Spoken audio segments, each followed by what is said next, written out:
Namaste everyone. I am Anusha, Senior Yoga Therapist at Bridge Health.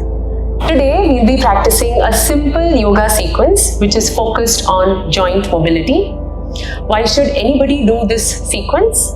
It's going to help people who have joint pains and also going to help people who have no pains at all. It's going to help you warm up the joints, prepare the joints for any form of physical activity, whether it is exercise, you're into sports, you're into yoga, any form of physical activity, it's going to help you. It's going to keep the joints more supple and prepared for any sort of following physical activity. Alright, let's get into the practice. As we practice, you can practice this with me, or you can even go about doing it by yourself after watching the video as well. Alright, let's dive deep into the practice now. I'm going to sit on the side, stretching my legs forward. Try to sit on the mat, do not sit on the floor. Why? Because there's a temperature difference between the floor and the mat. It's always good to keep your body slightly warm, so try to sit on the yoga mat, preferably. If you don't have a yoga mat, then you can use a blanket as well. I'm taking my palms behind for support. We'll start with the toe movement. With an exhalation, I'm going to draw all the toes down. I'm just crunching the toes. With an inhalation, I'm stretching the toes up. I'm doing this 2 more times. Feel free to repeat this at least 5 to 10 times on your own. Exhale, toes down. Inhale, toes up. Exhale, toes down. Inhale, toes up. Whenever you practice joint movements, try to look at the part that you're focusing on. For example, now I'm focusing on the toes. Try to make eye contact with your toes and then try to synchronize the breath. That will give you more benefit. That will make you more aware. Alright? Now I'm moving to the ankle. I'm stretching the ankles forward and along with the toes. And I'm pulling the ankles backwards and toes backwards. Alright? One more time. Inhale forward. Exhale backwards. If possible, if you see my heels are coming up, you can do that as well. That's going to give you an extra stretch. Inhale forward, exhale back. Remember, I'm doing everything just 3 times, just for the benefit of time. You can feel free to repeat it more number of times. Now I'm moving to the knees.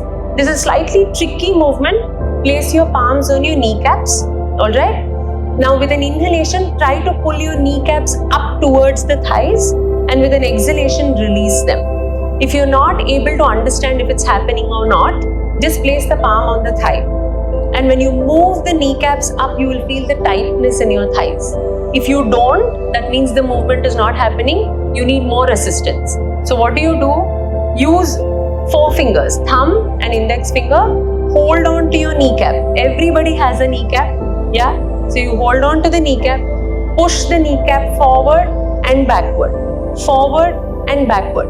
Feel your own kneecap just like how you feel your limbs. Yeah? Feel your own kneecap. Do it at least 5 to 6 times. Once you're able to feel the movement, then try to do it without any support, taking the hands back. Okay? Inhaling, pulling the kneecaps up, tightening the thighs, exhaling, relaxing. We'll do this 2 more times. Inhale up, exhaling, relaxing the kneecap. Inhale, pulling the kneecaps up, exhaling, relax. So this covers knee and below. Now we'll go to the hips. Now we'll go on to using a block. In case you don't have a block, you can of course use a blanket. But you'll have to fold the blanket and make sure the thickness is equivalent to the block thickness that you see here. Okay? I'm placing the block this way. And make sure the blanket that you fold also will be kept somewhat with this much width and this much height. Okay? I'm sitting on the block and I'm joining the soles of the feet together.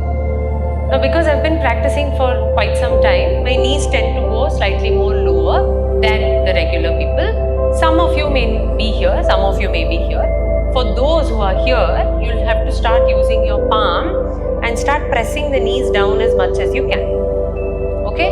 Don't worry if your knees are not going fully down. It's completely fine. With practice, it will get better. For Now, people whose knees are already reasonably down, somewhere here, hold the feet like this by interlocking the fingers, and without support, try to press the knees down. So, if your knees are here, try to press it down independently. Okay? Yes. You can even do a bit of flapping if that's going to help, but I would say preferably stay in this position. Yes. We'll move on to the next one. This is again another pelvis opener. I'm stretching my right leg to right side, left leg to left side. If you observe, my block was on the mat. My feet ideally should be inside the mat. When I say inside the mat, the heels should not cross the mat and move. That's what I mean. Continue to sit on the same height and practice. If you are somewhere here, don't worry. With time, with practice, you will be able to get here as well. Okay? Now, because I'm going to bend forward and I have that flexibility, I'm sitting in this position. Some of you may be somewhere here.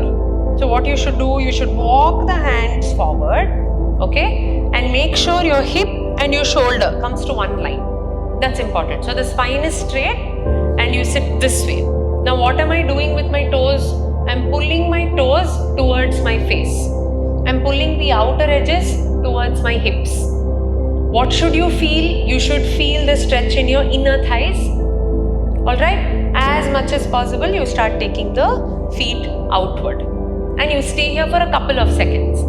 If 10 seconds, 15 seconds is too much for you, stick to that. With practice, you should ideally be sitting here comfortably for at least 60 seconds. Alright? Now I'm slowly bringing the feet closer.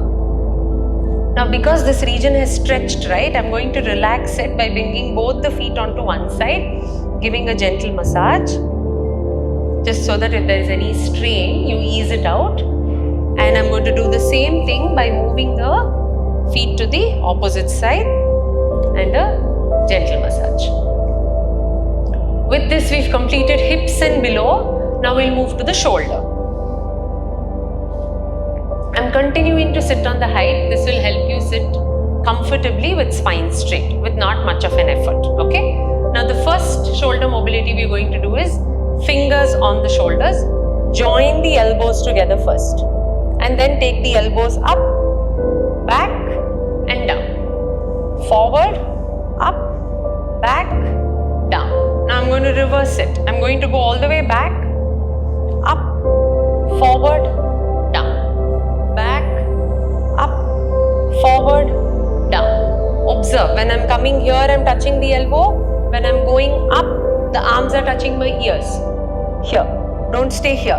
Stay here, make a big circle. Imagine you're drawing a circle, an imaginary circle. From where? From the end of your elbow. You're trying to draw that circle and you're making it a big circle. Next one, I'm using a belt here. If you don't have a belt, you can use a long cloth. It could be a towel, it could be a dupatta. You can use anything. I'm going to hold, say, slightly wider than my shoulder. Okay? I'm going to sit a little forward. From here, I'm taking the hands fully back and I'm taking the hands fully forward. What you must observe is, when I'm going back and forth, my palms are fixed.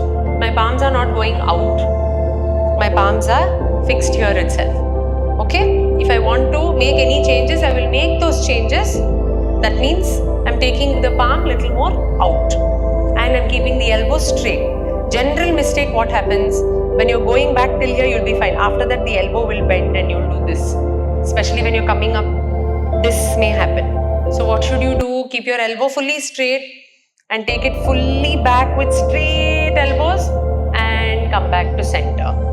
Don't force yourself to reduce the gap between the palm and bend the elbow. Importance should be given to elbow straight, not the distance between the palm. Even if the distance between the palm increases, it's fine. But keep the elbow straight. Okay? Do this at least 10 times. It's going to help with frozen shoulders, cold shoulders, any strain, pain in the shoulder joint. People with desk jobs will generally have shoulder and neck issues. This is going to help a lot. Okay? With this, we've come to the end of the joint mobility series.